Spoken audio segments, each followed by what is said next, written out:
Hola a todos, quiero darles las gracias por estar hoy con nosotras compartiendo en este hermoso evento de encuentro de mujeres tarotistas, el primero de muchos que se va a ir realizando durante el tiempo, y ahora vamos a ver esta ponencia sobre nuevas tendencias del tarot contemporáneo, donde les voy a contar un poco sobre 5 tendencias que son súper importantes y que es muy interesante que ustedes vayan observando, abordando, viendo cómo se van a relacionar con ellas, cómo las van a adquirir, si es que las van a rechazar, cómo van a hacer al respecto de esto que está sucediendo, porque el tarot, por supuesto, es un arte vivo y en transformación constante, tal y como nosotros nos estamos transformando continuamente. Voy a cambiar de pantalla para poder ir pasando las diapositivas.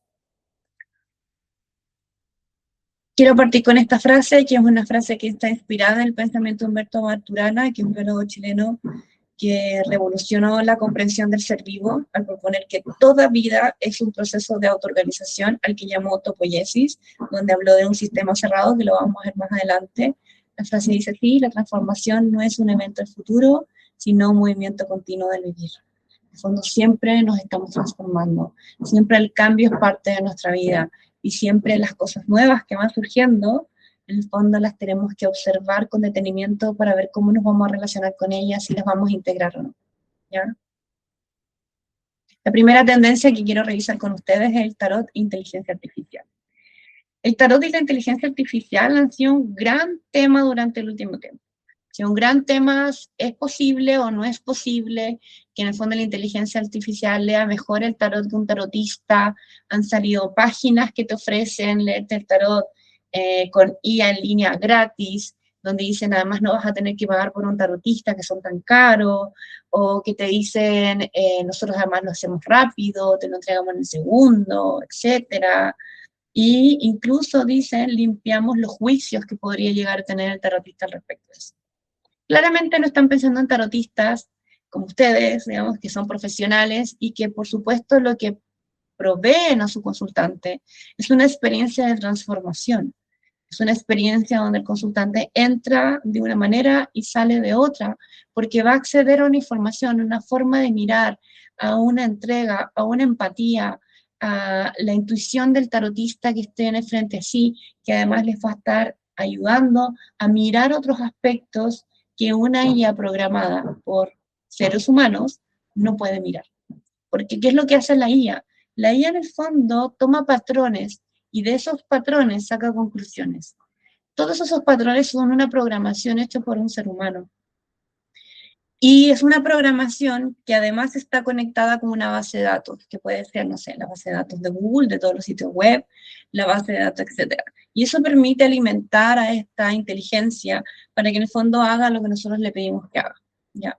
Pero el gran problema de la IA es que es complaciente, totalmente complaciente. Entonces, si nosotros le pedimos hacer una bomba, probablemente nos va a decir cómo hacer una bomba, porque en el fondo hay formas como de preguntar las cosas en la IA para que la IA te responda lo que tú estás buscando.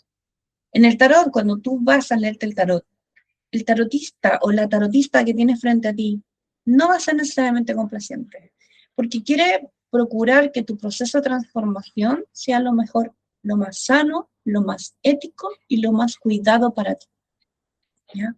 Va a cuidarte en el fondo, por eso va a trabajar su empatía, va a entrar este proceso de empatía, va a observar tu lenguaje corporal, va a observar tu voz para ver en el fondo cómo estás preparado para esta circunstancia y va a entender cosas que una IA que no tiene experiencia humana no puede entender. Hay otro punto súper importante también. Las personas a medida que van trabajando con el tarot van desarrollando mucho su intuición y su entendimiento del ser humano. Y esos dos aspectos también a veces surge otra más, que hay personas que tienen capacidades que les permiten en el fondo acceder a otro tipo de información. ¿Ya? Personas que canalizan, o personas que pueden observar cosas, o personas que pueden escuchar, o que te pueden decir frases literales de cosas que tú viviste. Y pueden entender en profundidad lo que tú estás experimentando. Y por lo mismo pueden interpretar mucho mejor el tarot con el contexto, etc. Entonces, por un lado, la IA y lo que está pasando con la IA, por supuesto, es como esta gran promesa, ¿no? De cómo esto puede ser instantáneo, puede ser rápido, incluso puede ser gratuito. pero la experiencia que entrega una consulta es mucho más enriquecedora, es nutritiva, eh, cambia la forma de evitar la vida muchas veces.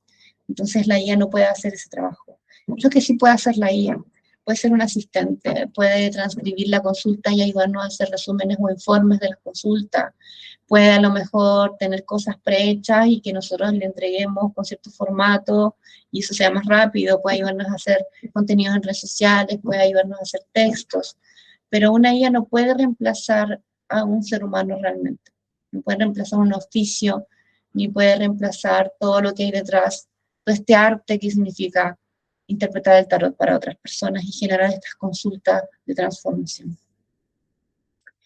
La siguiente tendencia es el tarot y la marca personal. No solamente tenemos que ser tarotistas, sino que además debemos desarrollar nuestra marca personal, que en el fondo significa mostrar cuál es nuestra propuesta de valor, comenzar a hacer divulgación y educación simbólica, generar contenido digital, tener presencia digital para que las personas que nos buscan, que buscan a alguien como yo o que buscan a alguien como tú, en el fondo puedan acceder a ti, puedan verte, puedan decir, sí, yo en realidad comparto valores con esta persona y por eso quiero que esta persona sea la que me interprete el tarot, o me gusta su forma de tratarme, o me gusta lo cariñosa que es, o me gusta esta sensación de estar en una consulta donde estoy hablando como con una amiga o con un amigo que me entiende realmente. Y para que eso pase, tú tienes que estar en el fondo en el mundo digital, mostrarte y desarrollar una marca personal que sea auténtica, que muestre tu valor auténtico, que muestre quién tú eres, no que promueva una idea o un personaje, sino que realmente permita que la otra persona te conozca y en el fondo pueda conectar contigo y de esa manera se produzca la resonancia, ¿no? Porque muchas veces cuando nosotros estamos interpretando el tarot, la persona que está frente a nosotros justo vino a nosotros porque podemos entender profundamente un proceso o porque tenemos el conocimiento que necesita o porque lo que nos va a preguntar necesita que nosotros entendamos ese contexto y lo tenemos. Entonces esa resonancia se produce también, pero para que se produzca, primero tienes que posicionar tu marca personal y tienes que en el fondo trabajar en ella. También otra tendencia es la conexión del tarot con la ciencia. La ciencia por lo general intenta evitar de todas las formas posibles ser conectada con una pseudociencia como el tarot. Yo me muevo mucho en el ámbito de la ciencia y siempre está estas críticas, ¿no? Pero el tema tiene que ver con lo siguiente. Lo que la ciencia llama ciencia, ¿ya? Que muchas veces eso se refiere de hecho ni siquiera a las ciencias sociales, sino a la ciencia exacta. Tiene que ver con las metodologías con las cuales pueden medir ciertos fenómenos y pueden decir que si pasa A, entonces siempre va a pasar B. Y tienen distintos tipos de metodologías para ello. Entonces todo lo que se escapa de una metodología científica puede caer en una pseudociencia. Muchas de las terapias complementarias que en un tiempo eran, no sé, como que ya imposibles de que se pudieran implementar o que no, que esto jamás va a funcionar, actualmente están dentro de los hospitales y dentro de las clínicas, etcétera, y es una parte más, es una terapia complementaria para el proceso que está viviendo el paciente en ese caso. Y eso fue pasando porque fue evolucionando y porque se fue entendiendo mejor cómo funcionaba y por supuesto porque se generaron ciertas metodologías para poder revisar de manera científica estas terapias, ¿ya? Esta propuesta que nos entrega Siddharth con su libro de tarot de neurociencia es también un acercamiento desde ahí. Entonces es muy interesante mirar cómo la ciencia está comenzando a conectar con el tarot y está comenzando como a validar también el valor que tiene y lo que puede ofrecer a una persona. En este caso, en este libro, en la neurociencia del tarot, que ahora ya está en español también, se entra a observar cómo, qué ocurre en el cerebro y qué procesos ocurren en el cerebro cuando se está haciendo una construcción de significado y cuando se está comprendiendo la experiencia desde una consulta de tarot o desde la interpretación del tarot, ¿ya? Entonces, acá es otra tendencia muy importante a observar, que por supuesto ustedes deberían conocer, ojalá puedan adquirirlo y puedan leerlo, es muy interesante.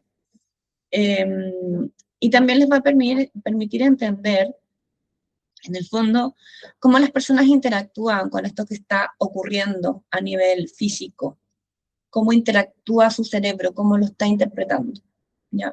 Y cómo eso, en el fondo, lo lleva a una memoria autobiográfica, a un pensamiento narrativo donde se está construyendo un relato de la interpretación, a que la imaginación comienza a hacer simulaciones mentales sobre las opciones que se están presentando, etc.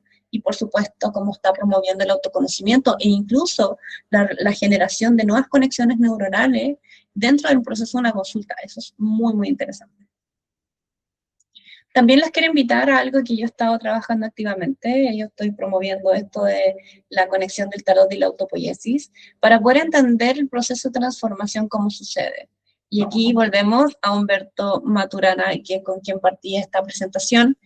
Él junto con Francisco Varela desarrollaron este libro, que primero fue una investigación sobre la autopoiesis, donde ellos son dos biólogos que comenzaron a analizar en el fondo cómo funcionaba el sistema, ¿ya? Cómo funcionábamos nosotros como un sistema, y nosotros funcionamos como un sistema cerrado. Si va a ocurrir una transformación en mi vida, y yo tengo que permitirla, yo tengo que permitir esa nueva visión, tengo que permitir el nuevo paradigma que va a entrar en mi vida, el nuevo cambio, el nuevo hábito, etcétera, todo eso lo tengo que permitir, y tengo que abrir mi circuito cerrado para que esa variación de la experiencia entre en mí, y yo la permita. Entonces, esta idea que tenemos como de que es un 50% el consultante y un 50% el tarotista o el terapeuta, etcétera, en realidad es un 100% el consultante, porque tiene que abrir su sistema y tiene que permitir que eso que tú le estás entregando realmente entre y se posicione dentro de su vida y comience a tomar una forma y permita y promueva este proceso de transformación. Entonces, esta es una mirada que va mostrando que en el fondo es muy importante la experiencia que se genera dentro de la consulta para que la persona pueda en el fondo conectar con esa oportunidad de transformación y permita la transformación. Porque si no, puede ser que la persona vaya a 50 tarotistas y nunca va a transformar lo que tiene que transformar, ni entender lo que tiene que entender, ni conocerse a sí mismo en lo que se tiene que conocer, ni descubrir. O sea, todas esas experiencias y esas exploraciones no van a suceder si la persona no abre su sistema cerrado para que eso ocurra dentro de sí mismo.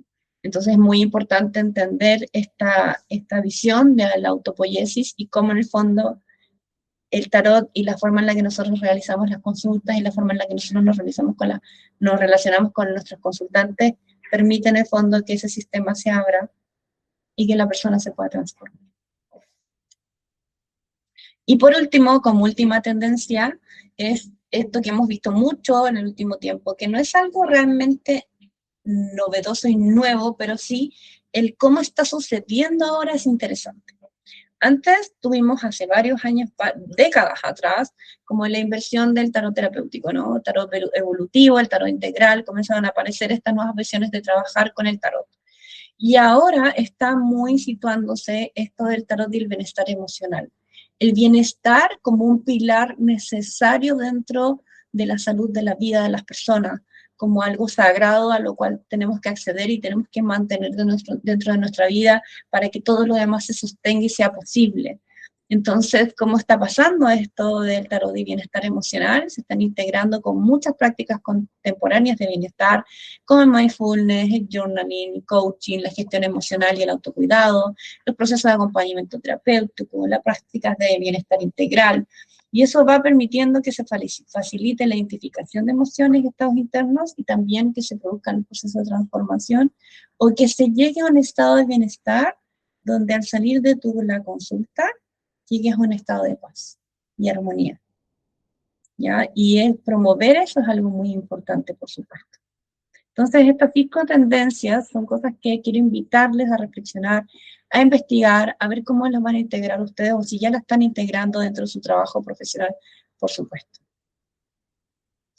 Y antes de cerrar estos minutos que me quedan, segundos creo que me quedan de la ponencia, les quiero dejar este código QR para que puedan acceder después al lanzamiento de mi libro, Florecer con el Tarot, que va a incluir un prólogo de María Martor y por supuesto que va a trabajar todas las temáticas que yo voy trabajando, de codificación simbólica, los ritmos naturales, el desarrollo, el bienestar a través del tarot y por supuesto cómo podemos florecer con esta maravillosa herramienta y arte que es el tarot. También los quiero dejar invitados para el 24 y 29 de julio al Congreso de Tarot Online de Brasil, que toda la información la pueden encontrar en el Instagram Congreso Tarot Brasil, se escribe con 2 S.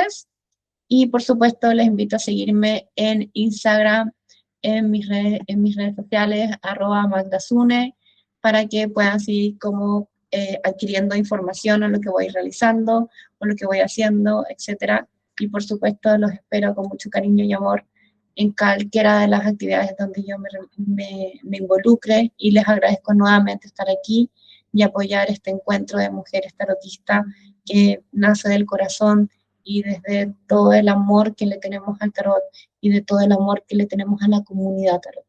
Les doy un besito grande.